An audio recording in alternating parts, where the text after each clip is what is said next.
Unha exposición lembra a aventura de 5 mozos que hai máis de 40 anos descenderon en canoa os 317 kilómetros do río Miño dende o nacemento á desembocadura. Queren chamar a atención sobre a necesidade de coidar o gran río de Galicia. En 1985, estes rapaces navegaron todo o río Miño en canoa. Máis de 300 kilómetros de expedición que nacía neste galiñeiro do Rosal, preto da desembocadura, cunha inquedanza que tiñan desde nenos. Neste río tan grande aquí e tal, onde nacerá este río, non? Onde nacerá tal? E, bueno, os anos foron pasando sempre con esa ilusión de coñecer o nacemento do río, non?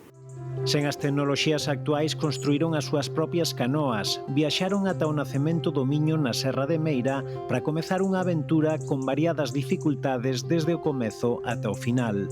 Os 2 primeiros días aquí foron bastante duros porque, claro, o río aquí é un regatiño, non? Tú botas a embarcación nese regatiño que ten así unha cuarta de agua e está todo cheo de ervas e tal, e logo nesa época do ano, claro, brotan todas esas cicutas, non? En Frieira, ali o río xa non está embalsado e o río vai louco, entre muiños, penedos. Otero Pedrallo dicía que era un río heroico, non?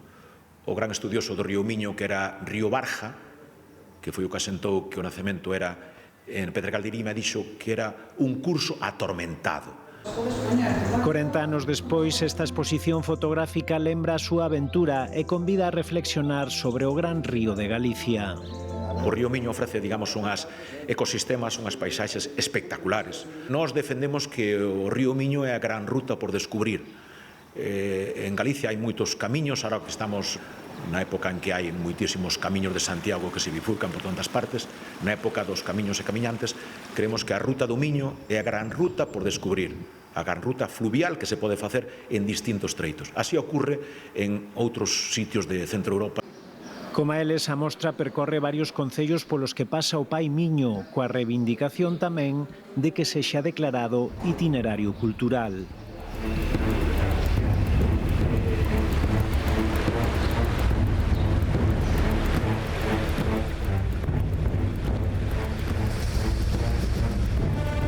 Pois con esa aventura despedímonos, quedan con Directo al Grano. Ata mañá.